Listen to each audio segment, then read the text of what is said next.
My name is Sienna Myers. I'm 34 years old, and I've spent 12 years getting paid to catch people lying. So when my husband's sister slid my credit card out of my purse at 3 in the morning, while I slept 20 feet above her, she picked the wrong sleeping woman. By sunrise, $9,000 was gone. Clothes, electronics, and plane tickets to Orlando for her kids. When I laid it all out in my own kitchen, my father-in-law looked me dead in the eye and said, "She'd never do something like that." And I just smiled. Because here's what none of them knew. The card she pulled from my purse wasn't the card they thought it was. It was the one card in the state of Ohio that I had no power to forgive. What happened at my father-in-law's dinner table 5 weeks later, with a $9,000 check, a pastor, and 2 pieces of paper. My family still isn't speaking about it. Welcome back to Calm Drama Stories, where family secrets come to light, and quiet women stop being quiet. If stories about standing your ground inside your own family speak to you, drop a comment below, tell me where you're watching from, and be sure to subscribe. Because this one starts with a floorboard creaking in the dark.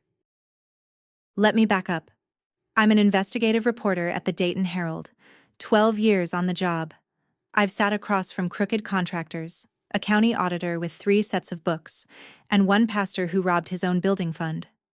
I don't rattle easy. 8 months before that night, I married Nathan Caldwell.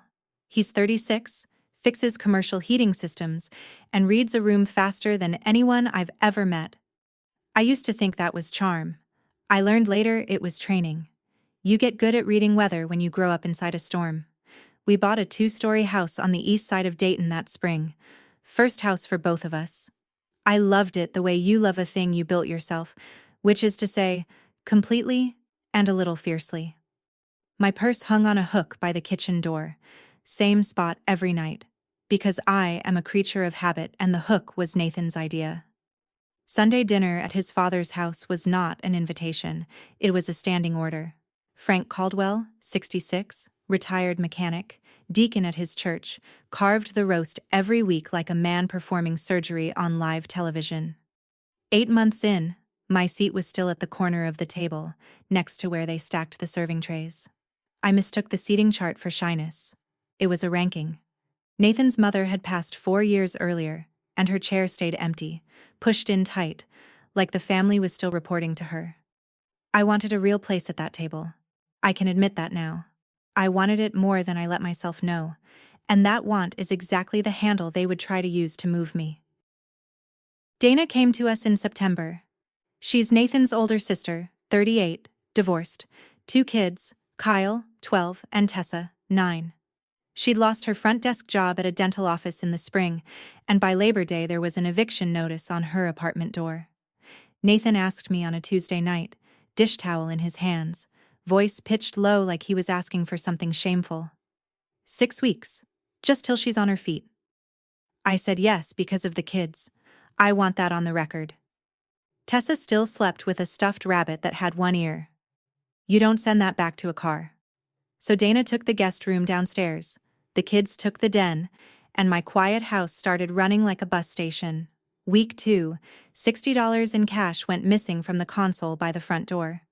Week 3, my perfume started evaporating faster than science allows. I noticed, because noticing is my whole job. And I did what a sensible woman does. I put a lock on my office door.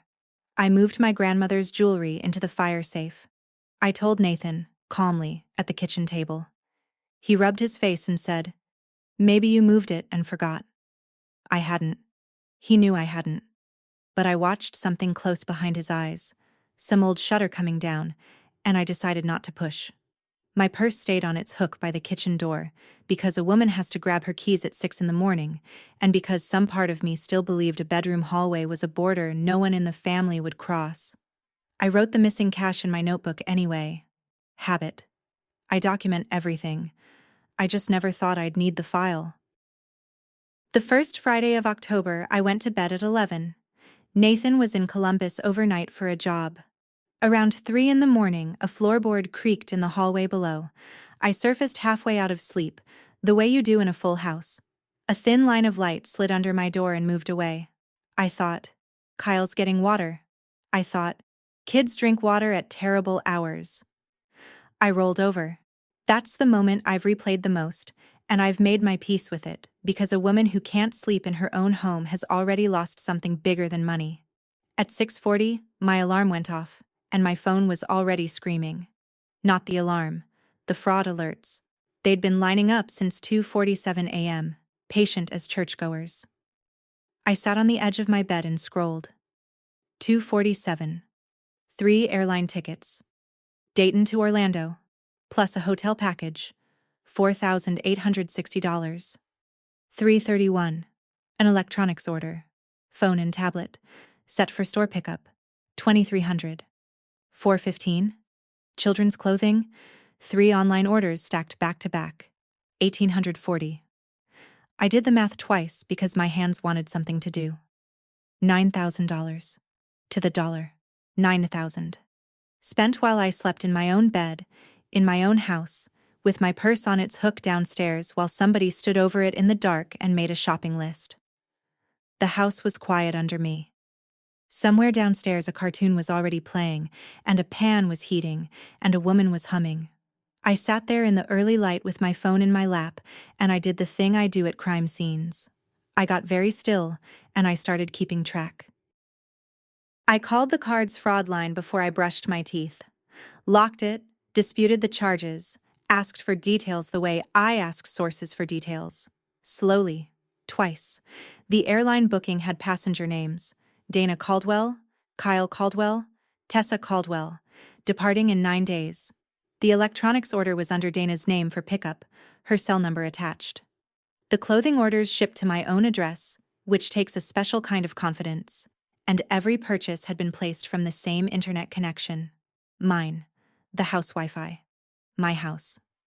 I stood in my bathroom holding the phone, and I want to be honest about what I felt, because people imagine rage, and rage came later. What I felt first was recognition, the same cold click I feel when a spreadsheet finally confesses. Then I went downstairs. My purse hung on its hook, looking innocent. I opened it. Wallet there, cash there, cards there. But my everyday card was sitting in the wrong slot, backwards, shoved in the way you put something back in the dark when your heart is beating fast. Dana stood at my stove in my kitchen, frying eggs, humming, wearing a robe I didn't recognize with the tag still tucked in the sleeve.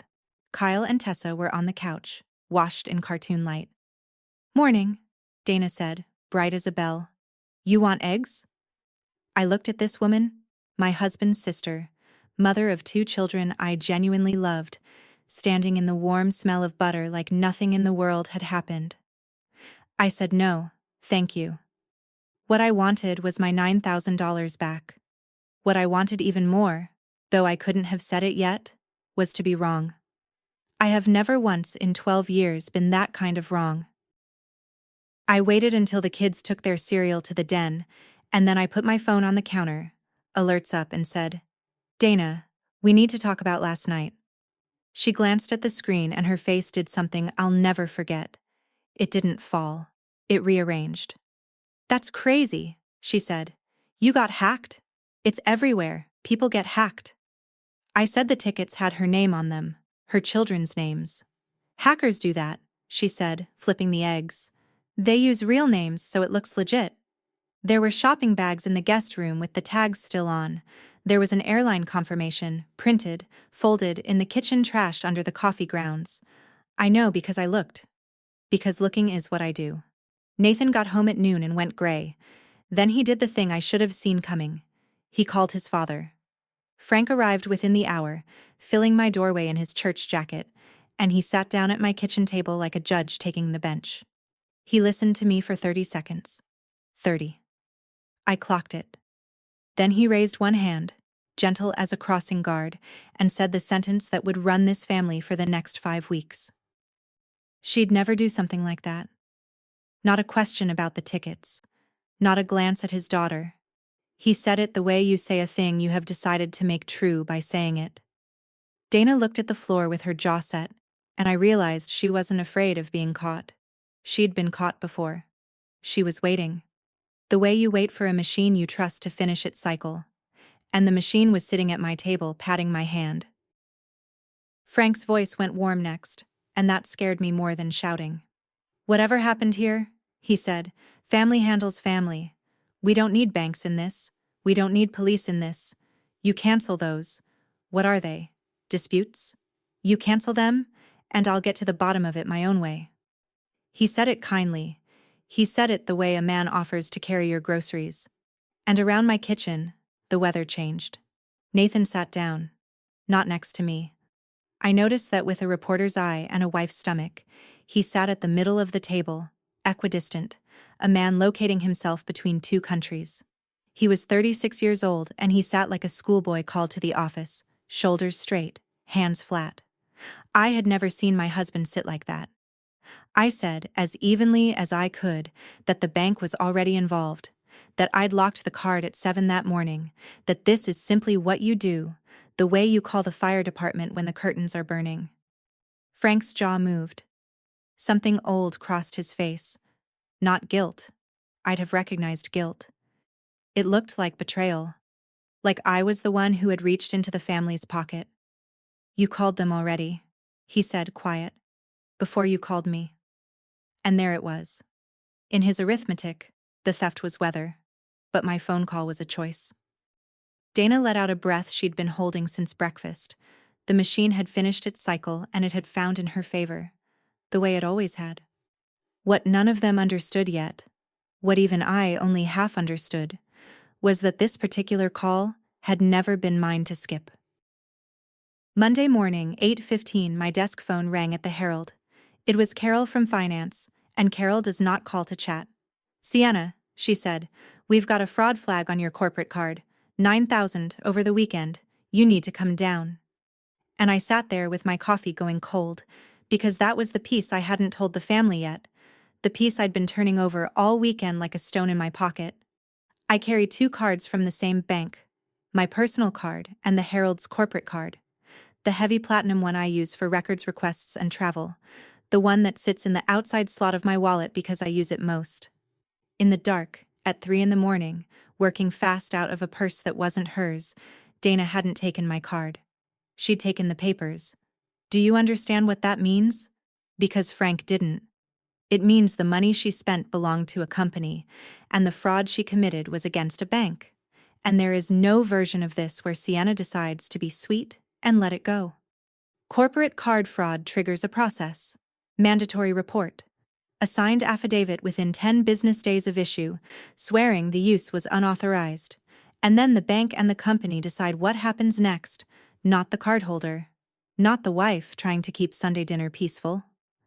I explained this to Carol's office with my badge in my hand, and then I sat in my car in the parking garage and laughed once, short and not entirely sane.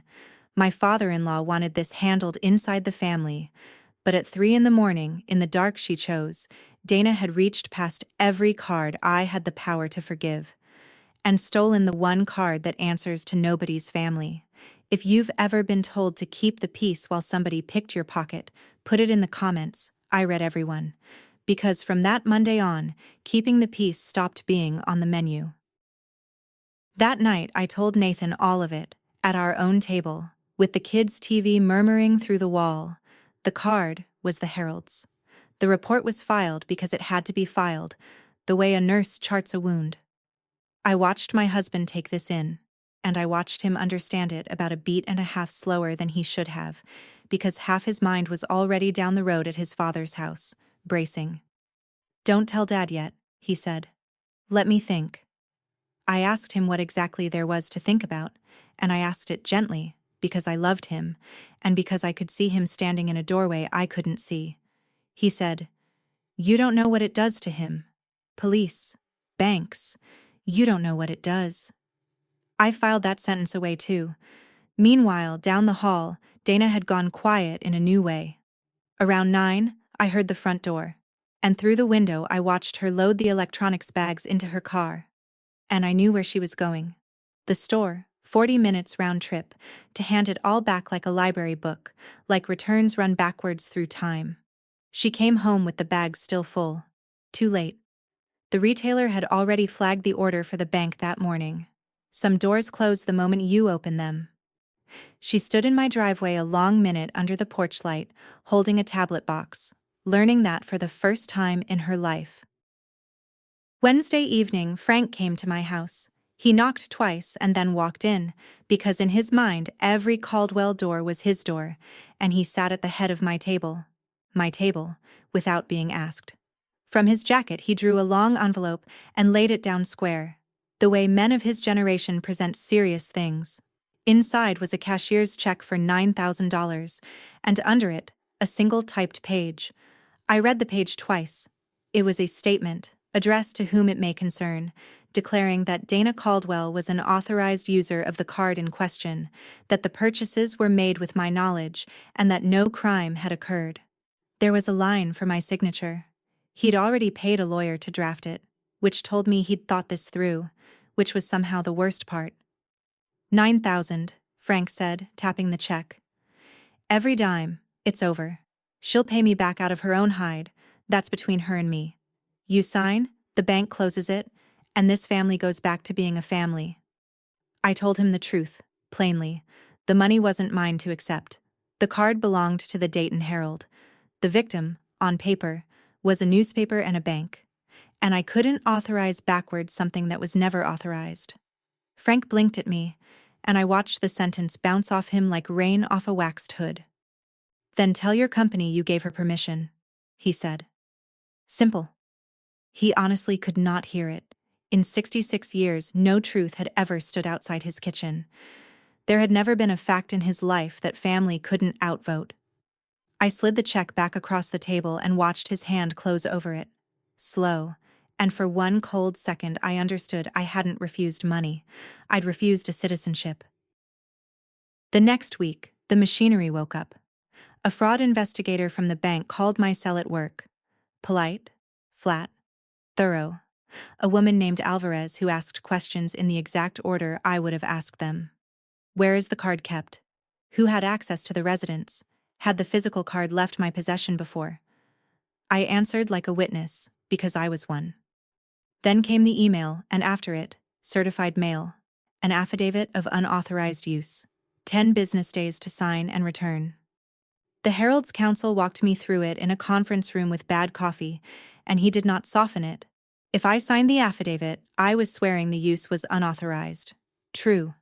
And the bank would refer the file wherever files like that go, which at $9,000, in the state of Ohio, is a felony desk.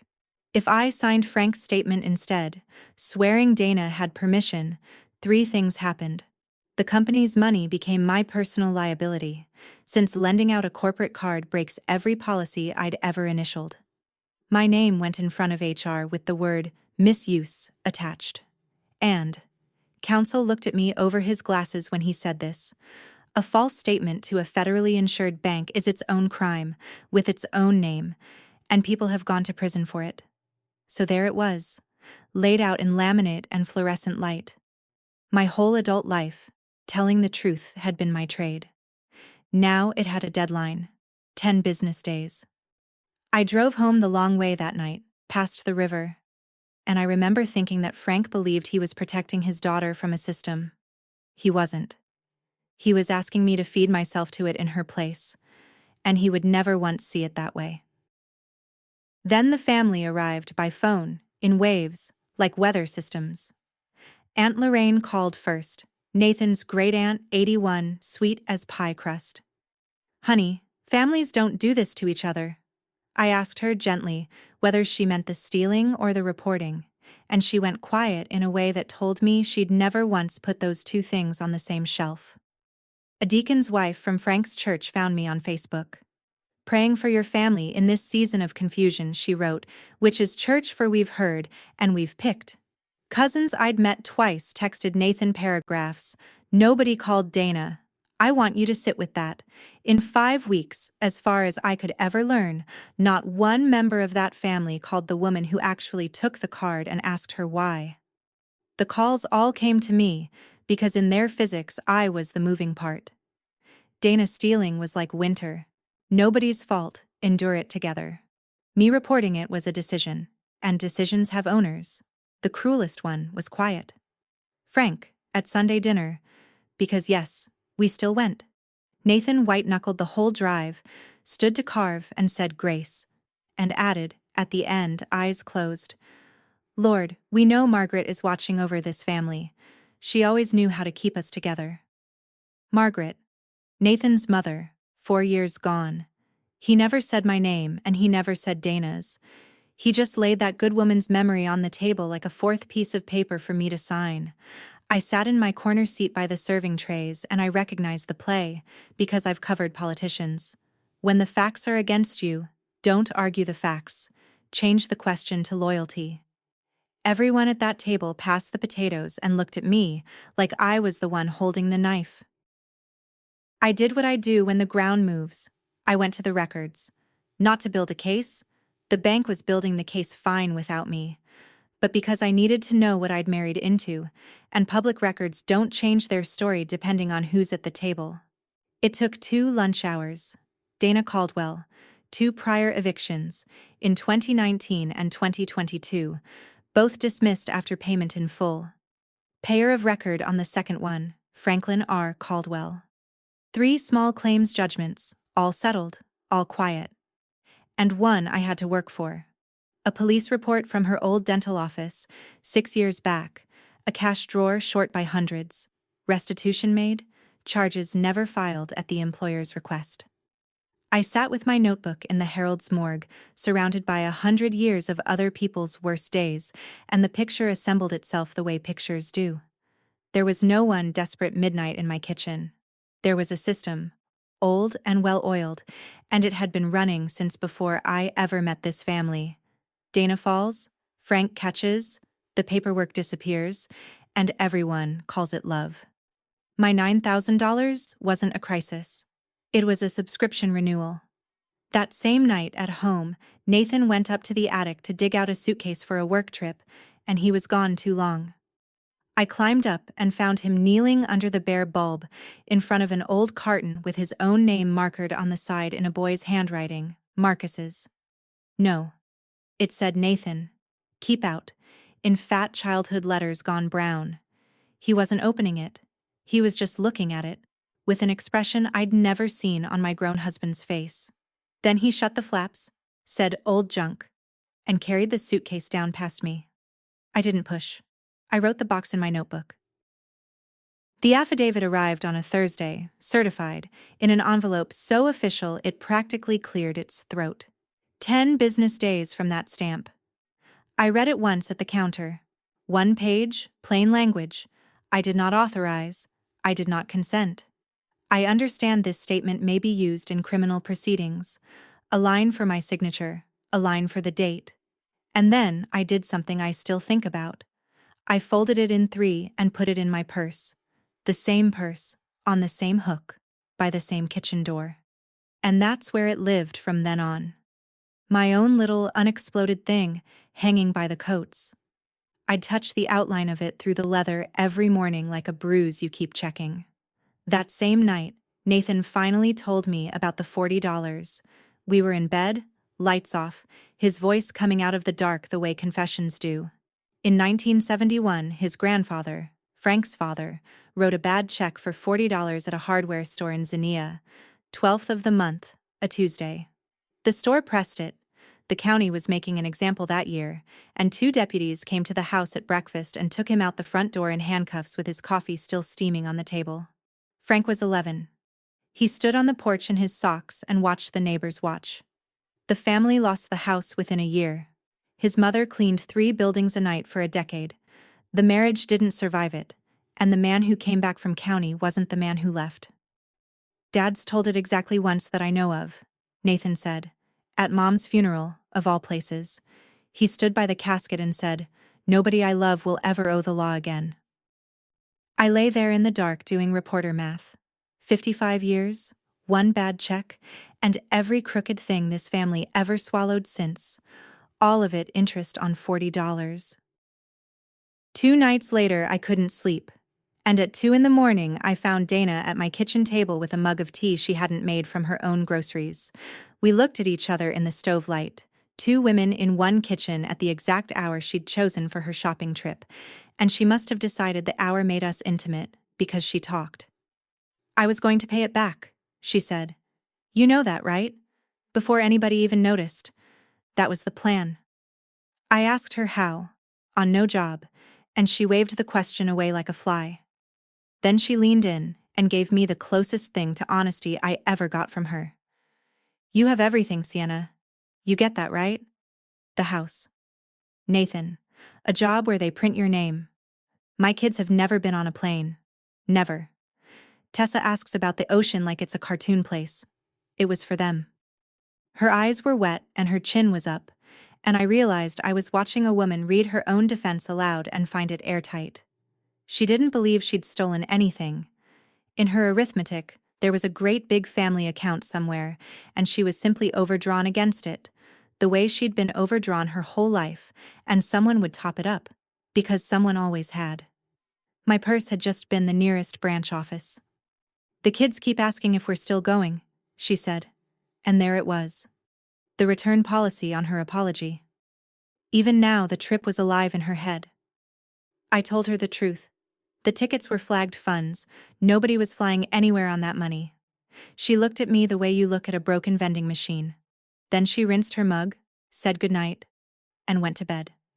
Not once, in all of it, had she said the word sorry. The deadline got inside my marriage on a Tuesday. Nathan came home from a bid that went sideways, poured himself a drink he didn't finish, and said, without looking at me, "Can't you just sign it?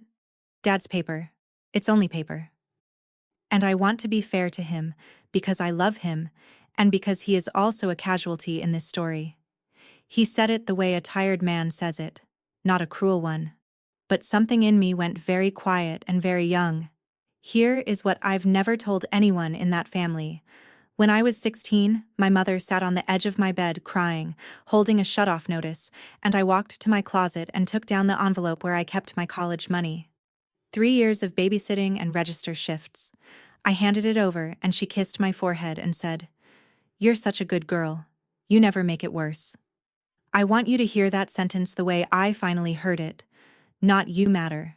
Not I'll fix this. You never make it worse. That was the wage. That was the whole wage. And 2 years later the lights got shut off anyway, and the envelope stayed empty. And I left for school on loans I finished paying at 31.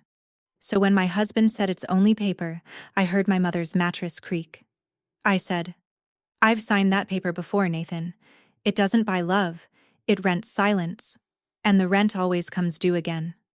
He looked at me for a long moment, and I could see two trainings fighting in him, his and mine. Have you ever been the one who never makes it worse? The one who pays so nobody has to talk about it? Tell me in the comments, because I know I'm not the only one. And hold on, because what my father-in-law did next, I truly did not see coming. It reached my newsroom on a Thursday. Frank golfs, badly, socially. And one of his foursomes sits on the Herald's business side, and I will never prove the phone call happened, which is exactly how calls like that are designed. What I can prove is the sequence. Thursday, Frank's golf partner had lunch with our publisher.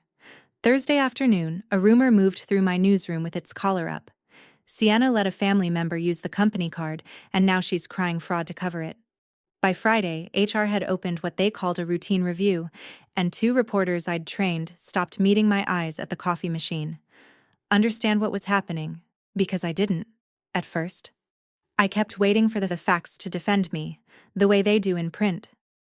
But a newsroom runs on reputation the way a family runs on loyalty. And someone had figured out that my reputation was a load-bearing wall. You don't have to convict a reporter of lying, you just have to make her file look complicated. Ruth Okafor pulled me into her office, my editor, 61, 35 years in, a woman who once stared down a senator's lawyer until he apologized to the intern. She shut the door. "Somebody is writing your story before you can file it," she said. "You taught me to notice that, so notice it." I told her all of it, the card, the affidavit, the check, the lawyer-drafted statement waiting for my signature like a trapdoor. Ruth listened the way she edits, no face at all. And then she said just one thing. "They're not trying to beat your facts, Sienna. They're trying to spend your credibility until the truth can't afford you." I wrote that down. I write everything down. It was the first sentence in weeks that made the whole board visible.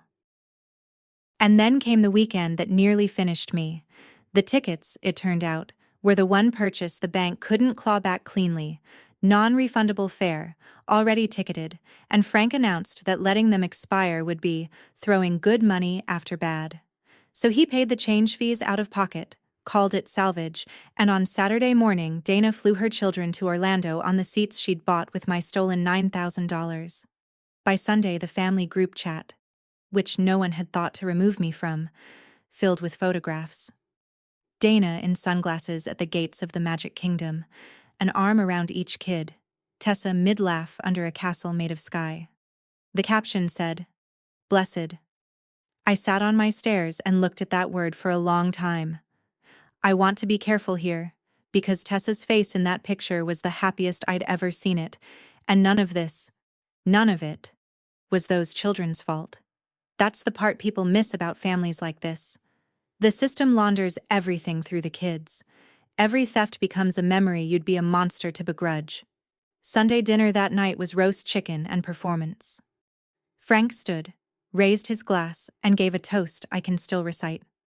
"To family," he said.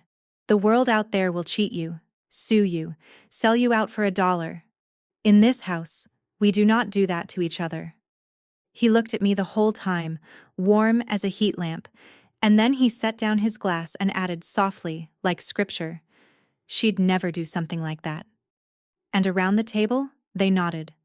All of them, nodding with the Orlando photos still glowing in their pockets. That was the moment I finally understood the game. This was never a dispute about facts. Everyone at that table knew exactly what Dana did. It was a referendum on whether I belonged, and the ballots were already in. Monday, the Herald's counsel called me back into the conference room, and this time, Ruth came too. He put both futures on the table like a man dealing two cards face up. Path 1. I sign the affidavit. True statement, unauthorized use. The bank refers the file to the Montgomery County prosecutor, and at $9,000, Dana would be looking at a felony charge. First offense, single mother, likely a diversion program if her lawyer had a pulse, but a charge, with her name on a docket, which in the Caldwell family was the one unforgivable weather event. Path 2. I sign Frank's notarized statement. The fraud case evaporates. And in its place, mine begins. Policy violation, personal liability for $9,000 corporate dollars, an HR file that ends my career at the Herald and probably in this business, because a reporter who lends out access is a reporter no editor can defend. And I'd remind you, counsel said, dry as toast, that swearing a false authorization to the bank is itself a federal offense. So the honest summary is, one of these papers puts your sister-in-law in front of a judge, and the other one could put you there. Ruth hadn't said a word through any of it. She walked me out through the newsroom, past the desks, and at the elevator she finally spoke. "Deadline's a week from Monday.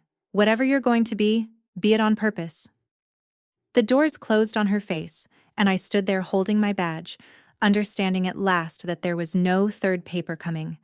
There was never going to be a version where everyone stayed whole. Somebody at that dinner table was going to lose the rest of their life as they knew it. The only question left was whether it would be the person who did it, or me. That night, Nathan brought the box down from the attic on his own. He set it on the kitchen table, folded back the flaps with those careful mechanic's hands, and started laying out his childhood like evidence. A paper route ledger from when he was 13, graph paper, a boy's block printing, weeks of columns, saved, $211 at the bottom, underlined twice, and then, across the whole page, in an adult's handwriting, one cancelled line, borrowed for Dana's braces, will repay. He never did, Nathan said. I checked that ledger every month for a year, then I stopped checking. Under the ledger, a photograph of a kid with a guitar, Nathan at 15, all elbows, holding a pawn shop fender like it was a newborn. Sold the next summer, he told me, to cover Dana's car damage after she clipped a parked truck at 18. Frank drove Nathan to the pawn shop himself and called it a loan too. Under the photograph, a savings bond from his grandmother, cashed early. Signature not his. Item after item, 20 years of small quiet confiscations, every one of them wearing the same word, borrowed. My husband stood over that table for a long time. Then he said the thing I'd been waiting 8 months to hear him figure out. I thought this was what being a big brother was, being the one who could afford it. But look at it all in one place, Sienna. I wasn't generous. I was trained. He looked up at me, and his eyes were terrible and clear. And Dad wasn't protecting her. He was practicing on me. He didn't tell me to sign anything that night. He put his hand flat on the ledger, like a man taking an oath on it, and he left it there a while. Frank's next move was a masterpiece, and I say that with a reporter's respect for craft. Wednesday, he walked into the Herald's lobby, my building, in his church jacket, and handed the front desk an envelope for the publisher's office. Inside, a new cashier's check for $9,000 and a cover note in his own hand. For the full amount in question. Our family resolves its own matters. I trust this closes the account. He didn't ask for me. He made sure he didn't ask for me. That was the art of it. By the time I heard, half the building had the story, and the story was this. A sweet old retired deacon had hobbled in to pay his family's debt, and Sienna Myers was still, for some reason, insisting on paperwork. He'd reframed the entire thing in one gesture. I wasn't a victim anymore. I was a difficult woman refusing a good man's apology. The check sat in the publisher's office like a hostage, because of course the Herald couldn't touch it. Accepting private restitution to bury a fraud referral is the kind of thing that ends up in other newspapers, but its existence did its work. And stapled to the note was an invitation, cream cardstock, actual calligraphy. Sunday dinner. The whole family. Pastor Bill will join us. Let's resolve this as a family should. Ruth read it over my shoulder and made a sound I'd never heard from her, half laugh, half growl. He's picked the venue, the witnesses, and the referee, she said. That's not dinner, that's a hearing. Then she looked at me. Don't play the part he wrote for you. He's expecting the reporter. Bring the wife. Bring somebody he's never met. Thursday evening, Frank called me. Not Nathan. Me. And his voice was the warmest I'd ever heard it, which is how I knew to sit down. Sienna. Daughter. First time he'd ever used the word, and he spent it like a chip. I want Sunday to go well. I truly do. But you should know what happens if this paper of yours goes to a courthouse. Here it comes, I thought. The threat. But Frank was better than that. He didn't threaten. He forecast. Memories are funny things, he said gently. Lorraine remembers you handing Dana your card at Easter. Nathan's cousin remembers you saying Dana could borrow it for the kids anytime. Under oath, people remember what their family needs them to remember. That's not lying, sweetheart. That's love. And the floor tilted, because there was one grain of sand in it that was true, and he knew it. Back in the spring, before any of this, I'd once handed Dana my personal card at a gas station. Her tank empty, her wallet upstairs. $38. Once. My card, not the Herald's. But put that fact in front of a jury, wrapped in 6 loving witnesses, and watch the word unauthorized start to sweat. You're a smart girl, Frank said. You know a family's word outweighs a stranger's paperwork. It always has. He wasn't wrong, and that's what made it obscene. He'd found the one thing my records couldn't beat. A congregation. I'm not threatening you, honey, he said, soft as a hymn. I'm just telling you the weather. And he hung up, and I stood in my kitchen listening to the dial tone, understanding that I'd just heard the whole system say its own name out loud. That night was the bottom. Nathan was asleep. The house was dark. I sat at my kitchen table at 1 a.m. and took the affidavit out of my purse and unfolded it next to my late father's fountain pen, the one thing of his I own. And I am going to tell you the truth. I was going to sign the other paper. Frank's paper. I'd decided. I sat there building the case for it, and it was a beautiful case. Sign, and my marriage gets easier. Sign, and Sunday dinner stays warm. Sign, and Tessa keeps a mother at home. All it cost was one signature and a version of events, And hadn't I been trained for exactly that trade since I was 16 years old, in a bedroom with a shut-off notice? I could hear my mother plain as anything. "You're such a good girl, you never make it worse." My whole life folded into one sentence, and I sat there aching to earn it again, and my hand actually moved toward the pen, and a floorboard creaked behind me. Tessa, 9 years old, one-eared rabbit under her arm, squinting in the stove light. She looked at the papers, then at me, with that terrible radar children have, and she said, "Is Mom in trouble because of us?" And I heard myself answer, instant, certain, the way you answer a child. "No, sweetheart. Grown-ups are in trouble because of grown-ups." I got her a glass of water. I walked her back to bed. And then I stood alone in my hallway, hearing my own voice hang in the air because I had just told that little girl, in one sentence, the exact truth I'd spent 30 years refusing to tell myself. Friday, I told Ruth I didn't know if I could put a mother of two in front of a judge. She took off her glasses, which in 35 years of newsroom legend meant either a Pulitzer or a firing, and she said, "Let me tell you what you taught me, back when you were 25 and insufferable. You said the story doesn't need us to save it, it needs us to not lie about it. You've never once killed a true story because the source's family cried in the lobby. People have cried in that lobby, Sienna. Real people. Over real stories. And you printed them, because that's the covenant. So explain to me why your own story is the one that's for sale." I started to answer and she talked over me, which she never does. "And here's the practical end of it. Alvarez called our counsel yesterday as a courtesy. The bank has the device records. The booking came off Dana's own phone, her Apple ID, her saved traveler profile, her seat preferences, for God's sake. They have the store pickup on camera. This train left the station the night she went shopping. You're not the engine, and you were never the brakes. The only thing you decide, the only thing that was ever yours to decide, is whether the record shows you told the truth or swore to a lie." She put her glasses back on. Business concluded. "The truth doesn't need you to protect it, Sienna. It needs you to stop negotiating with people who are scared of it."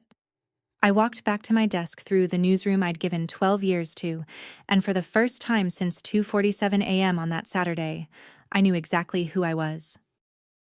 Sunday came gray and quiet. I dressed the way I dress for a deposition, the good blazer, the flat shoes you can stand in. Nathan watched me from the doorway of our bedroom and he asked, "What are you going to do?" And I told him the only honest answer I had. "I'm going to tell the truth one time, out loud, in the room where all the lying gets done. What happens after that is up to everybody else." He nodded slowly. He didn't ask which paper was in my purse, and I loved him for that, because the answer was both. The affidavit, unsigned, folded in 3, my father's pen, and Frank's statement too. I'd kept it, because you don't walk into a hearing without knowing exactly what the other side wants you to sign. I stood in my kitchen a minute before we left, in front of the hook by the door, and I thought about a purse hanging there at 3 in the morning, and a woman moving through my dark house with a shopping list. 5 weeks. It had been 5 weeks. And in that time I'd lost my sister-in-law, most of a family, half my newsroom's trust, and every illusion I had about what my marriage was resting on. The one thing nobody had managed to take was sitting folded in my purse with a dead man's pen, and it weighed nothing at all. In the car, Nathan reached over and held my hand at every red light, letting go to shift, finding it again. Neither of us said a word the whole way there. There was nothing left to say before the saying. Frank's dining room was staged like a holiday card. 14 of us, the extended set, Lorraine, the cousins, the deacon's wife who'd prayed at me on Facebook, and Pastor Bill, seated at Frank's right hand like a character witness.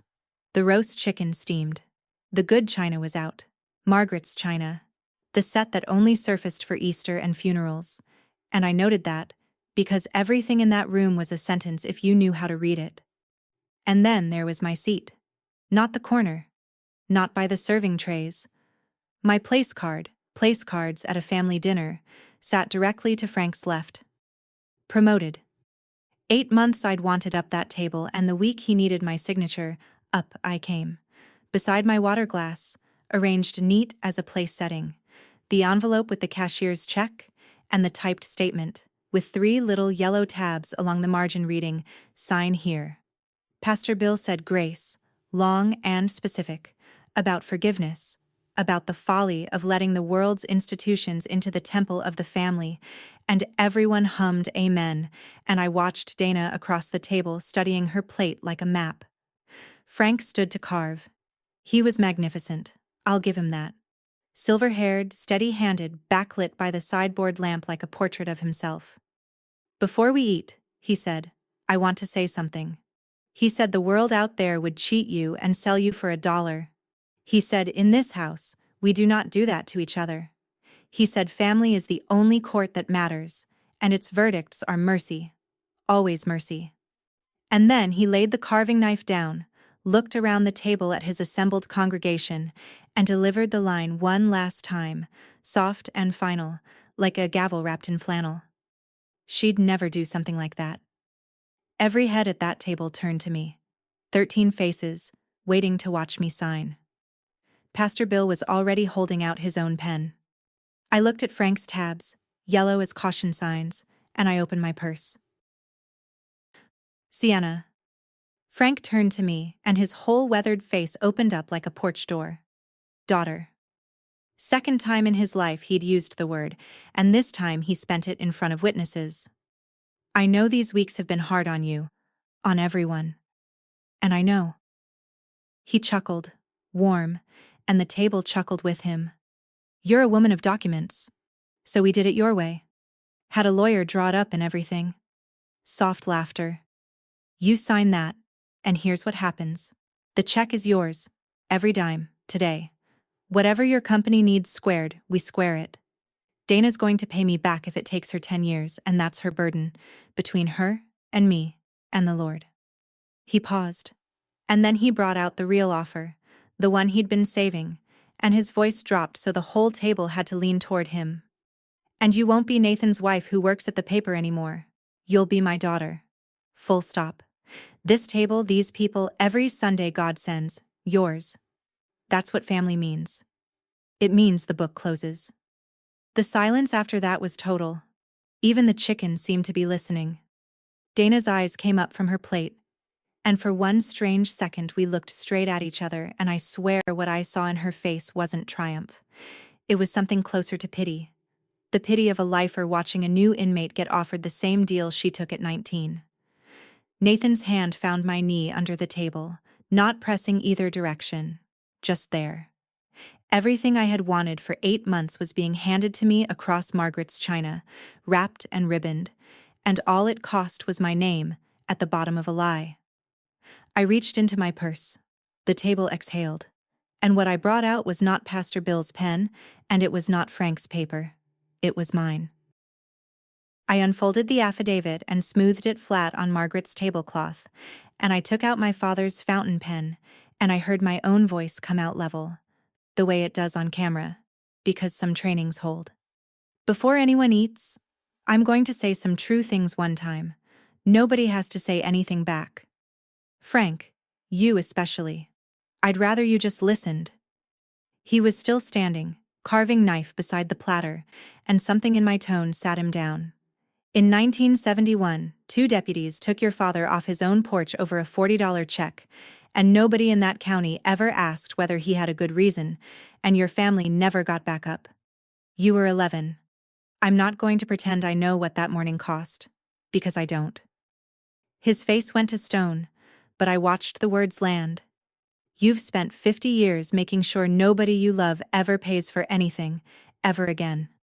And Frank, look at what it bought. Your son ran a paper route at 13 and saved $211, and you took it for Dana's braces and wrote borrowed in his ledger, and he checked that ledger every month for a year. He's 36, and he still can't sit at this table without asking your permission with his shoulders. Your daughter is 38, and she has never once in her whole life been allowed to find out she could survive a consequence. You took every single one before it could teach her anything. A cash drawer, 2 evictions. And 5 weeks ago she walked through my dark house at 3 in the morning and took $9,000 from my purse. And Frank, Here is the part that should keep you up at night. She wasn't even scared. They took your father for $40, and you've been paying it back ever since. With Nathan's ledger, with her courtrooms, and now with me. That's not protection. That's a debt with everyone's name on it, but hers. I looked around the table then, at Lorraine, at the cousins, at the pastor with his borrowed pen. I can't sign your paper. I want this family. God knows I wanted it more than any of you ever noticed, but the card Dana took wasn't mine. It belongs to my newspaper, and the truth about it was never mine to trade, not for a check, and not even for a seat at this table. The truth doesn't need my permission. And in front of 13 witnesses, on Margaret Caldwell's good tablecloth, I signed my name to the affidavit with my dead father's pen and dated it, and slid the cashier's check back to Frank. The sound the table made was not a gasp. It was quieter than that, and worse. The sound of a room full of people all deciding something at once. Frank rose. His hands, steady on a carving knife all evening, had started to shake. "Then you're not family," he said, and his voice broke in the middle of it, the first crack I'd ever heard in that man. "You were never family." Dana stood without a word and gathered her children toward the door. Chairs scraped. Somebody's fork rang against china. And I folded my paper, capped my father's pen, and walked the length of that dining room alone, past the sideboard, past Margaret's empty chair.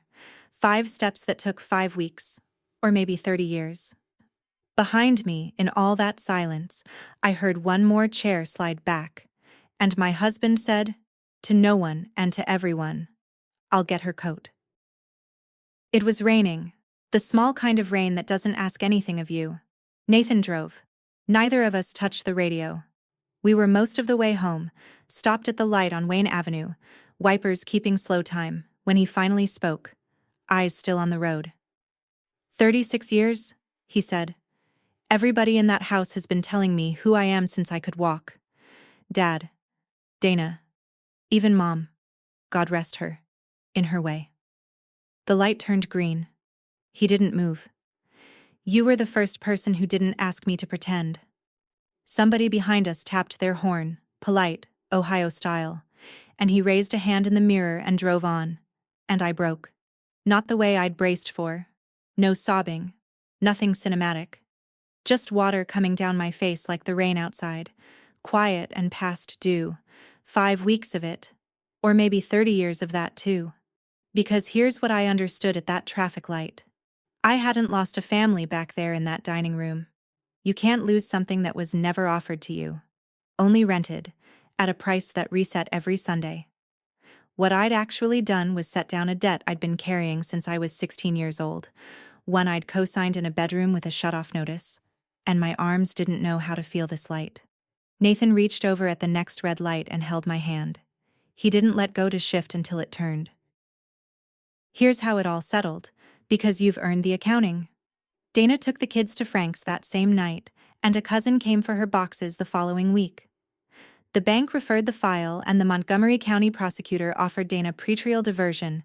She admitted responsibility in writing, entered a repayment plan for the full $9,000, drew 100 hours of community service, and if she completes all of it, no conviction goes on her record.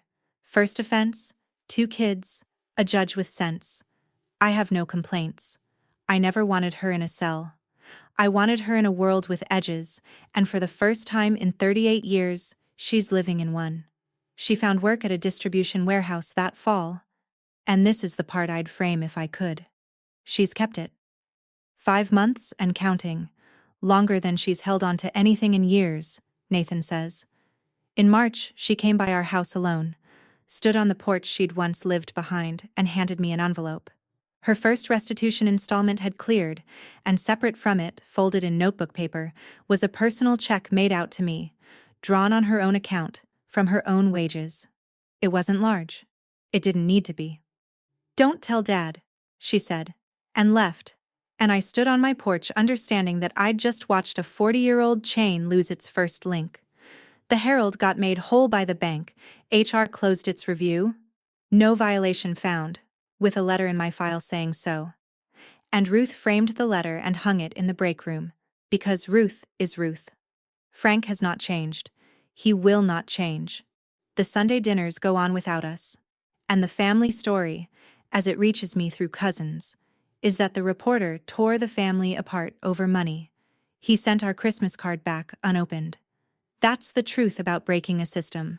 The system doesn't thank you. And mostly, it doesn't even break. It just loses its reach into your particular house. Nathan started therapy that winter, Tuesday evenings. He keeps the paper route ledger on his desk now, next to his keys, and when I asked him why, he said, "So I remember the sticker price of quiet." Kyle and Tessa still come over, Dana lets them, which tells you something she'll never say out loud. And my purse hangs where it always hung, on the hook by the kitchen door, unlocked, unguarded, in a house where I sleep the whole night through. Some nights I look at it on my way up to bed. Just a purse, on a hook, in a quiet kitchen. You'd never know it once held the most expensive piece of paper in Ohio. I used to believe love meant paying quietly so nobody had to leave the table, but I know better now. Protection that costs the truth isn't protection. It's just a bill the family keeps forwarding to whoever loves them most. And the kindest thing I ever did for the Caldwells was finally, gently, marking that bill return to sender. That's my story. One card, two pieces of paper, and a signature that cost me a family, and gave me back my own. If this reminded you of a table where your truth has no chair, maybe it's time to pull one up. Share this video with someone who's been paying quietly for years. Drop a comment telling me what you would have signed, hit subscribe, and I'll see you in the next one.